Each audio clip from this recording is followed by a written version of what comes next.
আমি জানতাম না তহবিলের মিটিং, সেদিন একটা সমাজপত্রের মিটিং এ আর তার কাছ থেকে শুনলাম যে তারও জন্ম যশোর জেলাতে, তার নিজের মুখ থেকে শোনাও তার জন্ম যশোর জেলাতে।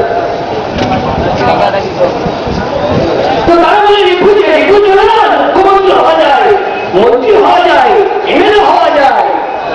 কিন্তু বন্ধু, পূর্ববঙ্গ থেকে যে 3 কোটি হিন্দু রিফিউজি এসেছে, সবাই জ্যোতিবসু হয়নি, সবাই বুদ্ধদেব ভট্টাচার্য, মমতা ব্যানার্জি, তপন শিকদার আর কলাবতরায় সহতরায় হয়নি। এখনো পর্যন্ত রাজাবাজারের খালের ধারে যারা পড়ে আছে ওই নোংরার মধ্যে তারা রিফিউজি। এখনো পর্যন্ত কলকাতার ওই বাবুইহাটির পাশে কেষ্টপুর আছে, জানো? সেই কেষ্টপুরের খালের ধারে চরম নোংরা অবস্থায় জীবনযাপন করছে তারা রিফিউজি।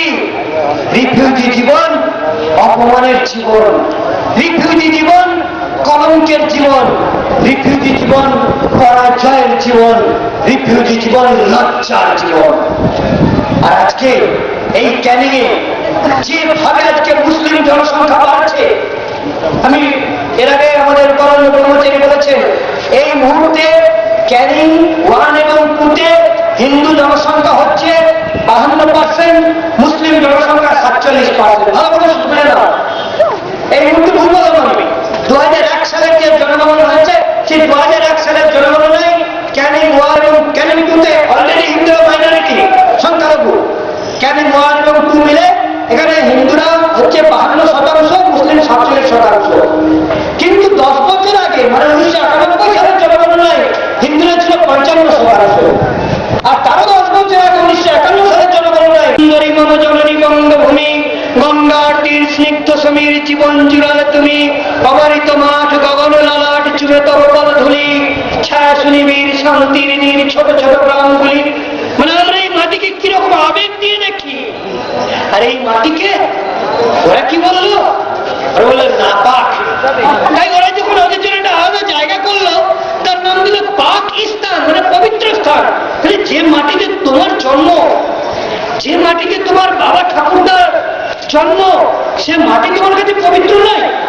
যে মাটিতে হওয়া অন্নে তোমার শরীর প্রতিপালিত, যে মাটির নিচের জলে তোমার শরীরের রক্ত ধারা বইছে, সে মাটি তোমার কাছে পবিত্র নয়, পাক নয়? এই মাথাকে কেটে একটা টুকরো আলাদা করে নেবে, সেইটা তোমার কাছে পাক হবে, ওই মাটি তোমার কাছে পবিত্র হবে, এই মাটি তোমার কাছে অপবিত্র। তাই তুমি মাটিকে অপবিত্র বলেছ, তুমি মাকে অস্বীকার করেছ, আর তারপর তুমি জমি কেটে নিয়ে চলে গিয়েছ। তারপর এখানে তোমার থাকার অধিকার কোথায় বন্ধু? আর তাও যদি বলেন না ঠিক আছে ভূগোলটা ভাগ হয়েছে, মানুষ ভাগ হয়নি, তাহলে মানুষ এপারে ভাগ হবে না, ওপারে ভাগ হয়ে যাবে। ওপার থেকে হিন্দুর বাচ্চাগুলোকে, পালাউনের বাচ্চাগুলোকে রাত মেরে তাড়িয়ে দেওয়া হবে।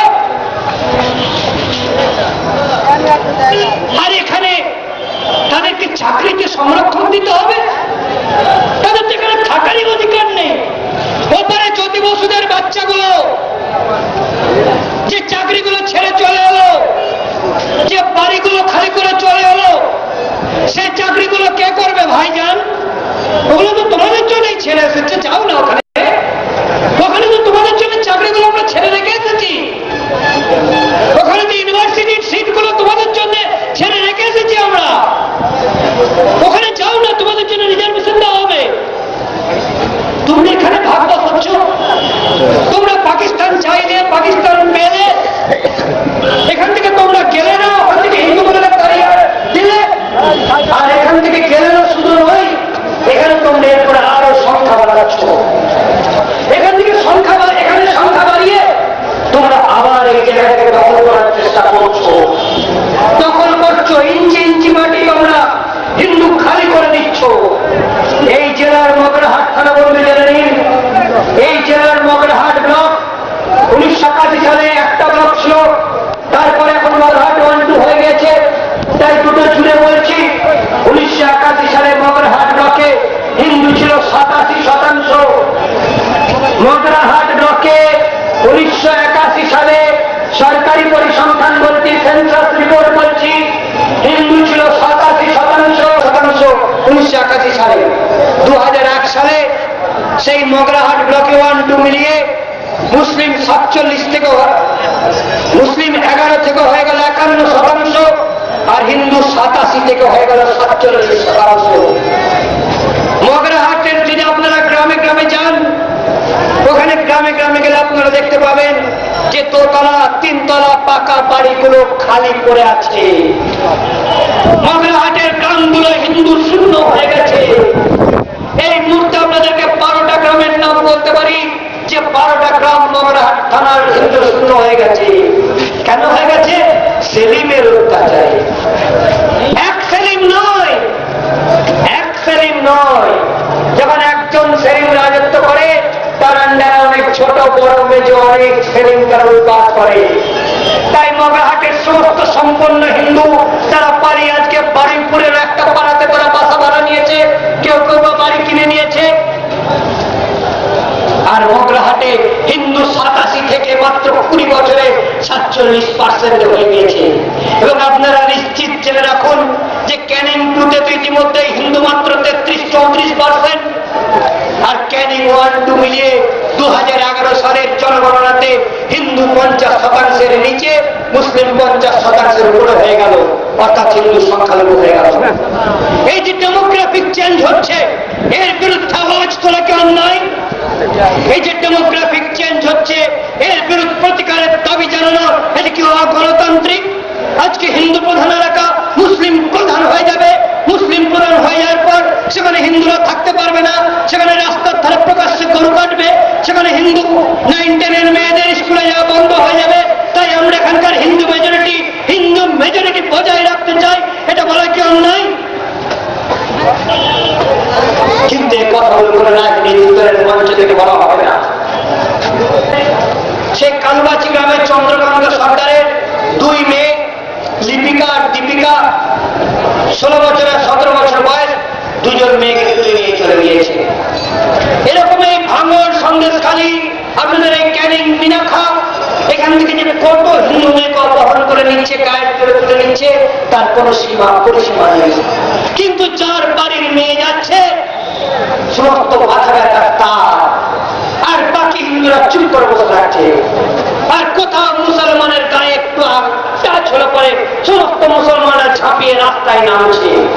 আজকে হিন্দুদেরকে এই শিক্ষা দিতে হবে।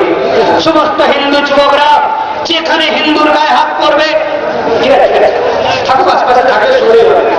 যেখানে হিন্দুর গায়ে হাত পড়বে, ওই তোমাদের বয়স্ক লোকরা তারা ছুটে যাবে না।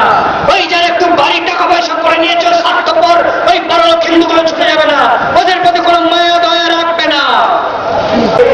এখানে পাকিস্তান কায়েম হবে এবং হিন্দুদেরকে পিছনে লাথ মেরে তাদেরকে রিফিউজি করে দেওয়া হবে।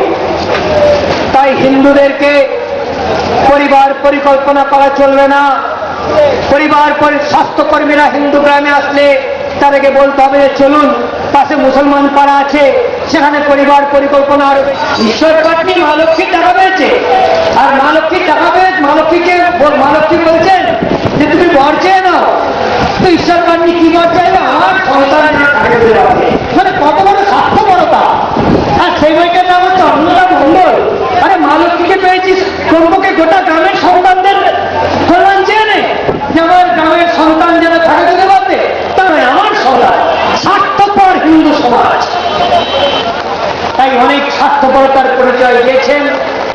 এরপর মনে রাখবেন, যেখানে হিন্দুর উপর অত্যাচারের খবর আসবে সঙ্গে সঙ্গে হাতে লাঠি নয়, সোডা নয়, তরবারি নয়, বন্দুক নয়, নিজে গিয়ে সেখানে দাঁড়াবে। এইটুকু শুরু করুন। তৃতীয় কাজ কি করতে হবে?